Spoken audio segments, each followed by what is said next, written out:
شہر رمضان، روزوں کا حکم، اور پھر رمضان کی فضیلت، شہر رمضان الذی انزل فیہ القرآن، رمضان کا مہینہ جس میں قرآن نازل کیا گیا۔ ارے جانتے ہو یہ کون سا مہینہ ہے؟ یہ تو نزول قرآن کا مہینہ ہے۔ رمضان حقیقت میں ماہ جشن نزول قرآن ہے، نزول قرآن کے جشن کا مہینہ ہے، لیکن ہر کسی کا جشن منانے کا انداز اپنا ہوتا ہے۔ اللہ نے نزول قرآن کے مہینے میں جشن منانے کا حکم دیا، لیکن اپنے انداز میں، کہ یوں مناؤ جشن کہ دن کو روزے رکھو اور رات کو کھڑے ہو کر قرآن سنا کرو اور سنایا کرو۔ رمضان کے اندر قرآن نازل ہوا، ایک تو اس پہلو سے کہ لوح محفوظ سے آسمان دنیا پر پورے کا پورا قرآن رمضان میں نازل ہو گیا، اور پھر وہاں سے بقدر ضرورت تھوڑا تھوڑا کر کے 23 سال کے عرصے میں انسانوں کی طرف نازل ہوا۔ اللہ نے سورہ قدر میں ذکر فرمایا، انا انزلناہ فی لیلۃ القدر وما ادراک ما لیلۃ القدر لیلۃ القدر خیر من الف شہر۔ جس رات میں قرآن نازل ہوا وہ رات ساری راتوں سے بہتر، جس مہینے میں قرآن نازل ہوا وہ مہینہ سارے مہینوں سے بہتر، جس نبی پر قرآن نازل ہوا وہ نبی سارے نبیوں سے بہتر، جو فرشتہ قرآن لے کر نازل ہوا وہ سارے فرشتوں سے بہتر، اور جس جگہ پر قرآن نازل ہوا وہ شہر، وہ جگہ، وہ مقام، زمین کے وہ ٹکڑے، وہ پہاڑ، وہ باقی مقامات سے بہتر، اور جس امت کے لیے قرآن نازل ہوا وہ امت ساری امتوں سے بہتر، اور جس نے اپنے سینے میں اللہ کی رضا کے لیے قرآن محفوظ کیا اس کا سینہ دوسرے سینوں سے بہتر، جو آنکھیں قرآن کو محبت اور عقیدت کی نظر سے دیکھتی ہیں وہ آنکھیں دوسری آنکھوں سے بہتر، جو کان قرآن کو سنتے ہیں اللہ کی رضا کے لیے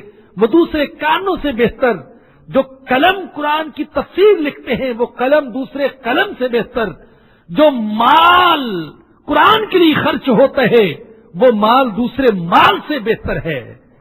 افضل الاشغال، سب سے بہترین شغل، سب سے بہترین عمل اشتغال بالقرآن ہے، قرآن سے مشغول ہو جانا۔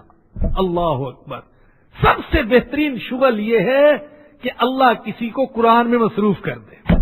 اللہ اکبر، قرآن میں مشغول ہو جائے، قرآن میں لگا رہے، اس کی زبان قرآن سے تر رہے، اس کا دماغ قرآن میں تدبر کرے، اس کے سینے میں قرآن کا نور آئے، اس کی آنکھیں قرآن کو دیکھیں، اس کی زبان قرآن کو پڑھے، اس کے کان قرآن کو سنے، اس کے گھر میں قرآن کی آواز گونجے۔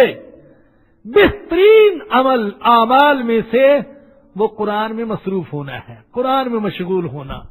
اللہ تو جانتا ہے دل میں تمنا ہے کسی طریقے سے تو ساری زندگی قرآن کے لیے قبول فرما لے، پتہ نہیں تھوڑی ہے یا زیادہ، لیکن اللہ تو قبول فرما لے۔ تو لیلۃ القدر میں قرآن نازل ہوا۔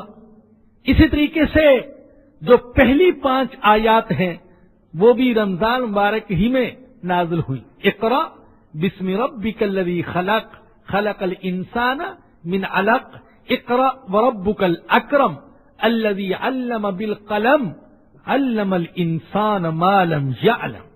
یہ پہلی 5 آیات، جبکہ سرور دو عالم صلی اللہ علیہ وسلم غار حرا میں معتکف تھے، بڑے درد کے ساتھ انسانوں کی حالت کو دیکھ کر کڑتے تھے تنہائی میں جا کر، اور اعتکاف کر رکھا تھا، اللہ کی عبادت کرتے تھے، اللہ کی طرف متوجہ رہتے تھے کہ یکا یک جبرائیل امین آئے اور یہ 5 آیات انہوں نے آپ کے مبارک سینے پر نازل فرمائی۔ یہ بھی رمضان کا مہینہ تھا، بلکہ بہت سے حضرات نے تو کہا ہے کہ دوسری آسمانی کتابیں بھی رمضان مبارک ہی میں نازل ہوئیں۔ اتنی بات تو آپ جانتے ہیں کہ کہ حضرت موسیٰ علیہ الصلوۃ والسلام پر جب تورات نازل ہوئی تو اس وقت وہ بھی روزے میں تھے. اللہ نے کہا تھا کہ آپ طور پر آ جائیں اور یہاں روزہ رکھیں. پہلے 30 دن روزے رکھے، پھر کا 10 دن اور رکھیں، 40 روزے رکھے اور پھر تورات ان پر نازل کی گئی. دنیا کی تاریخ میں انقلاب برپا کرنے والی کتاب. دوسری کتاب ہے عارضی، یہ کتاب دائمی، ناقابل نسخ. یہی وہ کتاب تھی جس نے انسانوں کو ظلمات اور اندھیروں سے نکالا. کتاب انزلناہ الیک لتخرج الناس من الظلمات الی النور. کل کے لوگ ظلمتوں سے نکلے تھے، قرآن کی برکت سے. اللہ کی قسم آج کے انسان کو بھی اندھیروں سے نکالا جا سکتا ہے صرف قرآن کی برکت سے. اور یہی وہ کتاب تھی جس نے پستی سے نکال کر ان کو بلندی عطا فرمائی تھی اور ذلت سے نکال کر عزت عطا فرمائی تھی. قرآن کے بغیر نہ کل کے انسانوں کا کوئی مقام تھا، نہ آج قرآن کے بغیر کوئی مقام مل سکتا ہے.